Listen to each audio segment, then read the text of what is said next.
Salam damai sejahtera buat kita semua.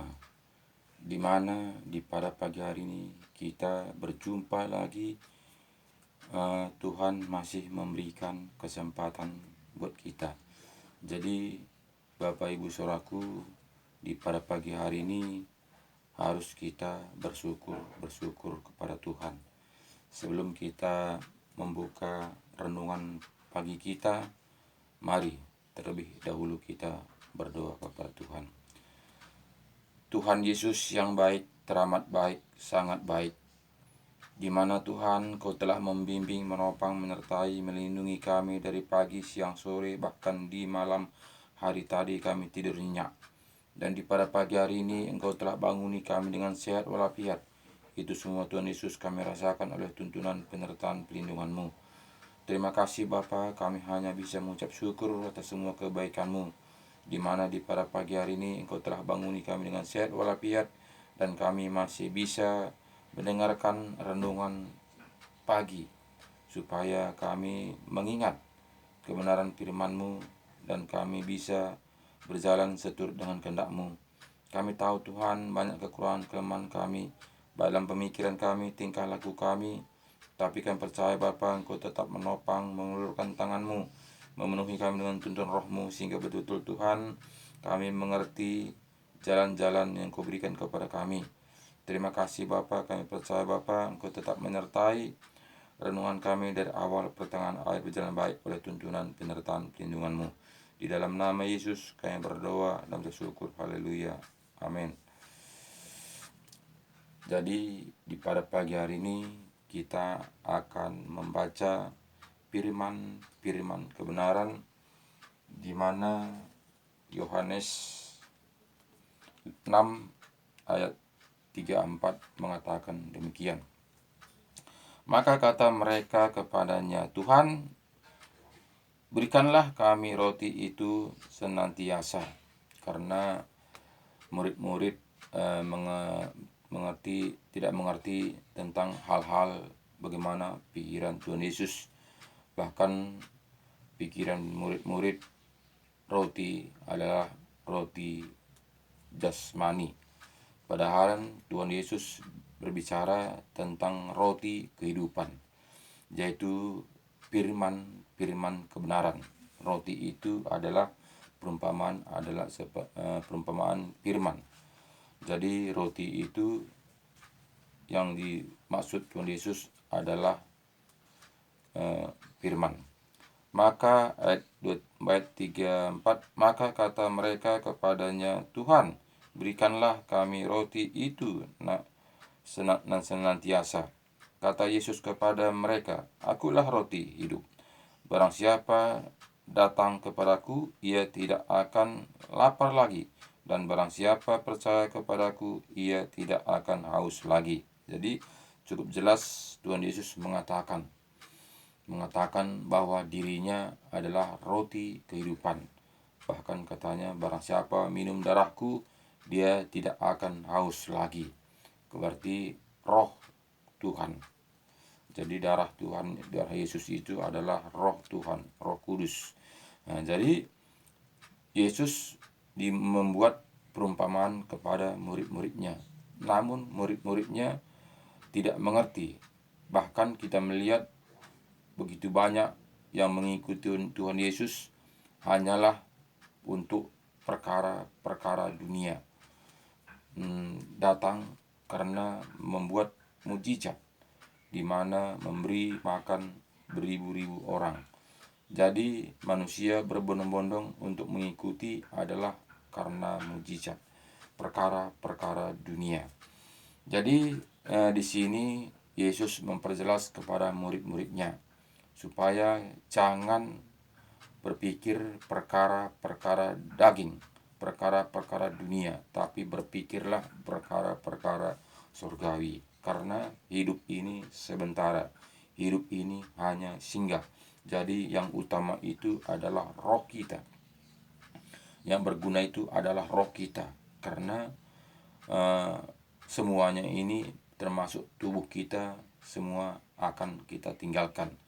Jadi perjuangan kita ini adalah roh kita. Jadi ayat 7 mengatakan kepada kita, semua yang diberikan Bapa kepadaku akan datang kepadaku, dan barang siapa datang kepadaku, ia tidak akan kubuang. Sebab aku telah turun dari sorga bukan untuk melakukan kehendakku, tetapi untuk melakukan kehendak Dia yang telah mengutus aku. Jadi jelas di sini katanya tadi, Yesus datang ke dunia ini bukanlah kehendak kedagingan, bukanlah kehendak manusia, tapi Yesus datang ke dunia ini adalah kehendak Bapa yang di sorga. Karena Bapa dengan Yesus adalah satu, tapi Yesus meninggalkan kealahannya di sorga. Jadi datang ke dunia ini karena Dia sangat mengasihi kita. Karena Tuhan tidak ingin satupun kita binasa, sehingga Tuhan membuat perumpamaan-perumpamaan, Tuhan memberikan kejelasan, Tuhan memberikan petunjuk kepada kita, Tuhan memberikan jalan kepada kita supaya kita mengerti dan bisa menjalankan seturut dengan kehendak-Nya. Namun begitu Bapak Ibu Saudaraku, kenyataannya kita lihat akhir-akhir zaman ini kita menghindari keinginan Tuhan, tapi kita mengambil keinginan manusia. Kita mengambil firman kebenaran, kebenaran diri sendiri, bukan mengambil firman kebenaran. Dari itu Bapak Saudaraku, marilah kita kembali kepada firman kebenaran, yaitu Alkitab, di mana Yesus sudah memberi kepada kita tahun 2000 lalu. Bahkan di situ Tuhan Yesus sudah mengenapkan janjinya, bahkan Dia membuat perumpamaan, bahkan dibuat di situ sangat jelas untuk kita pahami. Tinggal kita bagaimana kita menyikapinya supaya kita mau berbalik kepada firman kebenaran. Jika kita mau kembali kepada firman kebenaran dan kita undang Roh Kudus masuk dalam hati kita, sehingga Roh Kudus akan memberi pengertian kepada kita, akan dibukakan rahasia kebenaran firman Tuhan kepada kita.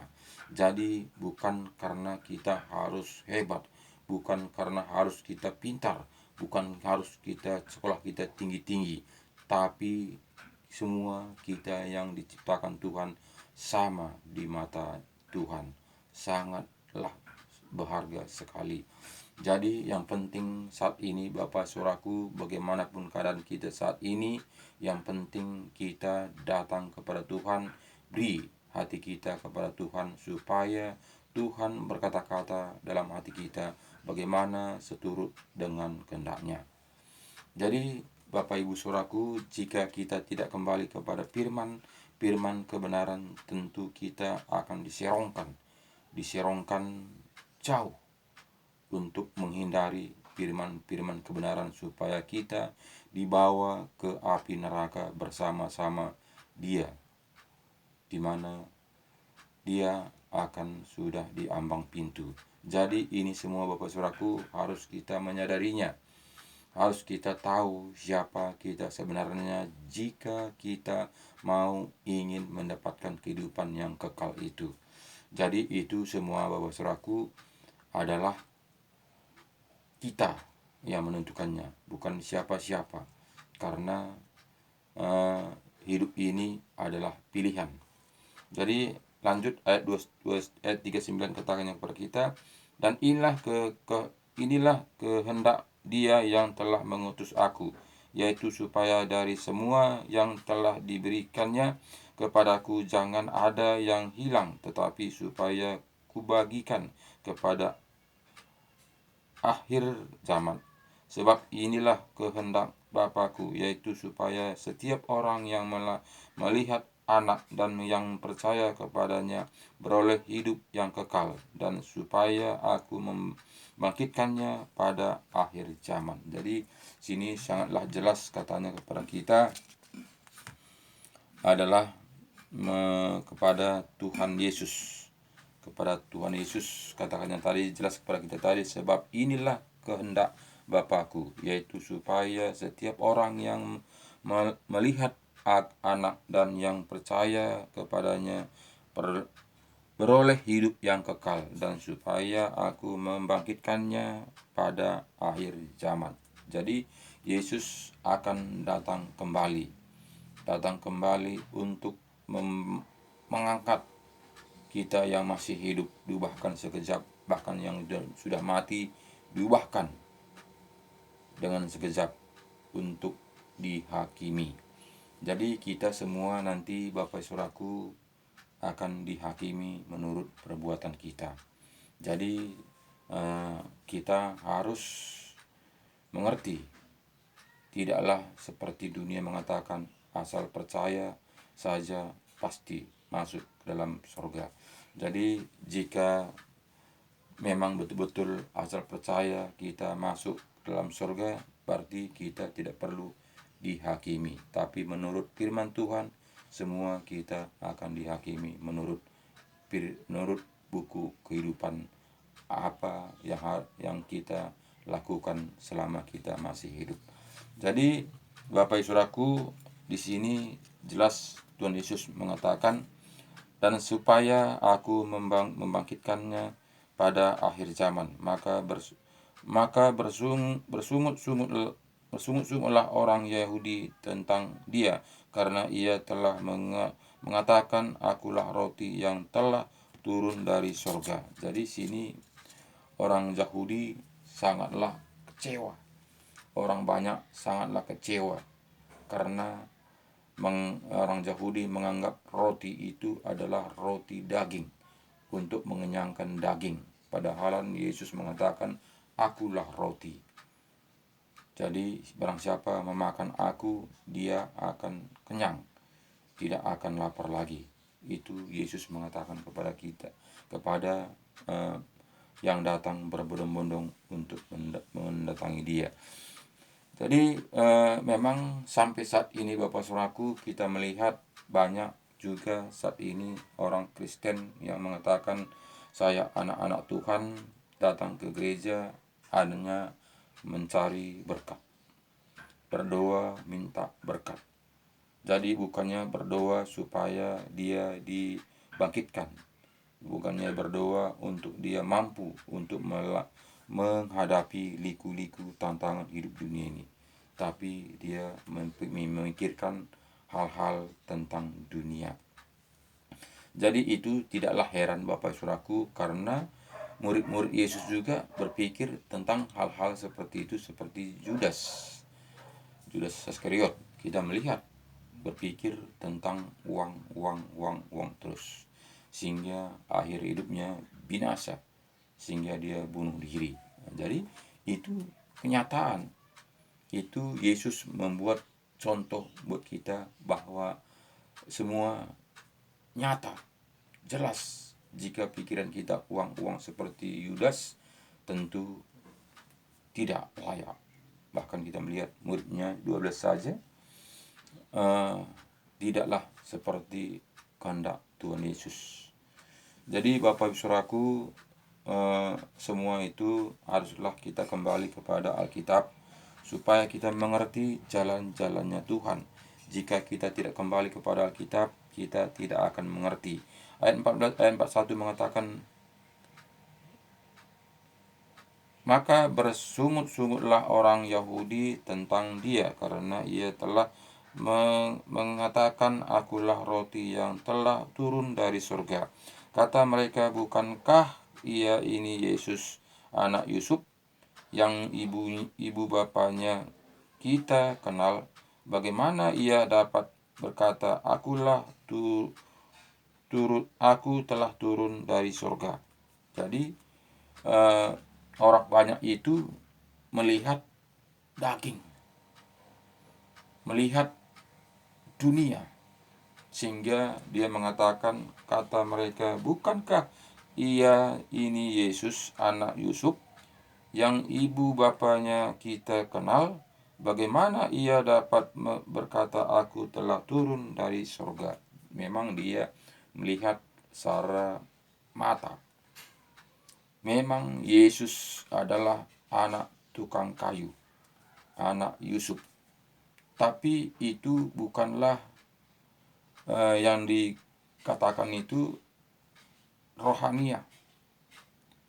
Tapi ya betul memang jasmania, memang betul-betul dia anak Yusuf, adalah anak tukang kayu. Begitu juga kadang kita hidup di dunia ini, kita berpikir adalah secara nyata, berpikir secara daging, berpikir secara dunia, sehingga tidak kita menangkap akan kebenaran firman Tuhan ini. Sehingga kita akan datang ke gereja itu hanya memikirkan hal-hal untuk daging. Jadi Bapak Ibu Saudaraku, sadarlah kita supaya jangan kita sia-sia kita beribadah setiap minggunya, melakukan kegiatan-kegiatan ibadah kita, tapi semuanya maunya adalah berguna untuk masa depan kita. Jadi bukan hanya di dunia ini saja. Ayat 42 mengatakan kepada kita, kata mereka, bukankah ia itu Yesus anak Yusuf yang ibu bapanya kita kenal? Bagaimana ia dapat berkata, aku telah turun dari sorga? Jawab Yesus kepada mereka, jangan kamu bersungut-sungut. Tidak ada seorang pun yang dapat datang kepadaku jikalau ia tidak ditarik oleh Bapa yang mengutus aku, dan ia akan kubangkitkan pada akhir zaman. Jadi kita nggak bisa memilih Yesus, tapi Tuhanlah yang memilih kita. Tuhanlah yang menuntun kita. Tuhanlah memberikan pengertian kepada kita, sehingga saat ini kita tidak lagi jumpa dengan Tuhan Yesus, tapi kita adalah diberi Roh Kudus. Jadi Roh Kuduslah yang mengajari kita, Roh Kuduslah yang menuntun kita, Roh Kuduslah yang memberikan pengertian kepada kita, membukakan rahasia kebenaran firman Tuhan, sehingga kita menangkap nalar firman-firman yang kita baca. Jika kita tanggapi dengan pikiran akal kita, itu tidak akan nyambung, karena firman Tuhan tidaklah masuk di akal jika kita pikirkan dengan pikiran manusia. Jadi makanya banyak manusia pada saat ini adalah membuat kebenaran diri sendiri. Jadi itu semua Bapak Ibu Saudaraku, jangan kita heran. Tergantung kita. Apapun situasi kita, apapun sekitar kita, tergantung kita. Di mana posisi kita, apa yang kita pegang saat ini, apa yang kita kerjakan saat ini, apa yang harus kita tuju saat ini. Jangan gara-gara kiri kanan kita menjadi tergelincir. Jangan gara-gara kiri kanan kita menjadi jatuh, tidak sampai kepada tujuan. Karena ayat 44 mengatakan kepada kita, tidak ada seorang pun yang dapat datang kepadaku jikalau ia tidak ditarik oleh Bapa yang mengutus aku, dan ia akan kubangkitkan pada akhir zaman. Ada tertulis dalam kitab nabi-nabi, dan mereka semua akan diajar oleh Allah, dan setiap orang yang telah mendengar dan menerima pengajaran dari Bapa datang kepadaku. Hal itu tidak berarti bahwa ada orang yang telah melihat Bapa, hanya dia yang datang dari Allah, dialah yang telah melihat Bapa. Jadi jelas, sangatlah jelas firman Tuhan mengatakan kepada kita, tidaklah kita bisa jumpa langsung dengan Allah. Karena yang turun dari sorgalah yang bisa jumpa dengan Allah. Jadi walaupun mungkin kita mengatakan saat ini, saya sudah jumpa dengan Allah, saya sudah melihat sorga, itu oke-oke saja. Kita tidak bisa menghakimi dia. Tapi menurut firman Tuhan, tidak ada satu orang pun yang bisa melihat Allah jika dia tidak turun dari sorga. Jadi jelas 46 ini mengatakan, hal itu tidak berarti bahwa ada orang yang telah melihat Bapa, hanya dia yang datang dari Allah, dialah yang telah melihat Bapa. Jadi cukup jelas firman Tuhan ini mengatakan kepada kita supaya kita berhati-hati, apalagi saat ini zaman-zaman terakhir banyak nabi-nabi palsu, banyak menggoncang iman kita supaya kita jangan sampai kepada sasaran. Jadi ini kuncinya kembali kepada Alkitab, kembali kepada original, supaya jangan kita diombang-ambingkan ombak yang ada saat ini. Jadi jika kita tidak kembali kepada Alkitab, tentu kita akan jatuh tergelincir karena banyak rayuan, banyak tawaran yang membuat kita tergoda oleh situasi akhir zaman ini. Jadi ayat 47 mengatakan kepada kita, aku berkata kepadamu, sesungguhnya barang siapa percaya ia mempunyai hidup yang kekal. Jadi Bapak Ibu Saudaraku, percaya itu bukan percaya seperti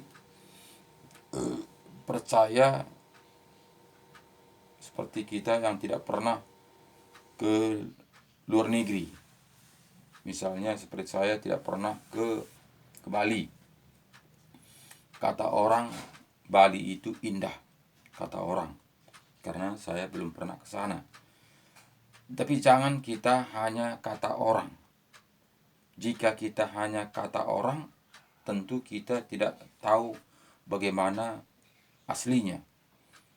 Harus kita bertindak, berangkat, berjalan menuju sasaran, supaya kita melihat, supaya kita mengerti apa menurut aslinya, bagaimana menurut aslinya. Jadi jangan kita kata orang. Jadi jika kita dengar kata orang, tentu wah, luar biasa. Tapi semuanya itu kita melihat seperti gunung. Gunung kita melihat, wah, indah kali, sangat rata, bersih, biru-biruan, hijaunya luar biasa. Apalagi kita memandangnya jika hari cerah, kita memandangnya sangatlah indah gunung itu. Kita percaya gunung itu begitu luar biasa indah jika kita memandang dari jauh. Tapi Bapak Ibu Saudaraku, jika kita melangkah masuk menuju sasaran, ternyata gunung itu tidaklah seperti yang kita bayangkan. Tidaklah seperti bagaimana yang kita lihat. Karena apa? Karena gunung itu bermacam-macam bentuk. Di situ kita melihat bagaimana situasi hutan itu, bagaimana situasi jurang dan sebagainya. Tapi kita melihat dari jauh begitu rata, mulus, indah untuk dipandang. Jadi begitulah Bapak Ibu Saudaraku kehidupan yang kekal ini. Jika kita memandangnya dari pikiran kita, jika kita mendengarnya dari perkataan-perkataan orang, sangatlah enak, sangatlah gampang. Cukup beribadah saja, cukup percaya saja. Yang penting hati ini kita sudah memilikinya. Sangatlah simple, sangatlah mudah. Siapapun bisa melakukannya jika memang betul-betul demikian, seturut dengan perkataan-perkataan manusia. Tapi Bapak Ibu Saudaraku, jika kita menyusurinya masuk ke dalam, seperti kita menyusuri gunung tadi Bapak Saudaraku, ternyata bukanlah seperti yang kita dengar, bukanlah seperti yang menurut perkataan orang. Asal percaya saja kamu sudah selamat. Karena apa? Karena firman Tuhan menerangkan sangat detail kepada kita supaya kita memahaminya. Dari itu Bapak Saudaraku, marilah, berangkatlah menuju sasaran, supaya kita jangan dibuai-buaikan di dunia ini. Jangan kita diobok-obokkan oleh dunia ini, tapi kita melihat kenyataannya. Jadi ayat 47 tadi mengatakan kepada kita, aku berkata kepadamu, sesungguhnya barang siapa percaya ia mempunyai hidup yang kekal. Akulah roti hidup. nenek moyangmu telah memakan makanan di padang gurun dan mereka telah mati. Inilah roti yang turun dari sorga. Barang siapa makan dari padanya, ia tidak akan mati. Akulah roti hidup yang telah turun dari sorga. Jikalau seorang makan dari roti ini, ia akan hidup selama-lamanya. Dan roti yang kuberikan ini ialah dagingku yang akan kuberikan untuk hidup dunia. Hidup dunia. Jadi sini jelas katanya tadi kepada kita, Yesus datang ke dunia ini, dia mengatakan, akulah roti, dagingkulah roti, makanlah. Jadi Yesus membuat perumpamaan. Jadi Yesus itu adalah firman. Makanya kita melihat Yohanes 1 ayat 1, pada mulanya adalah firman. Firman itu bersama-sama dengan Allah. Jika kita memang mengetahui, mempercayai firman itu adalah Allah, bacalah firman Allah, supaya Allah itu ada di dalam diri kita. Sehingga kita baca seperti kita ini buat renungan setiap pagi, setiap hari, kita baca setiap hari satu pasal, sehingga kita dewasa.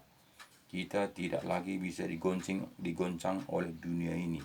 Apapun tantangan kita, apapun permasalahan kita, apapun yang harus kita hadapi, kita tidak akan bimbang lagi.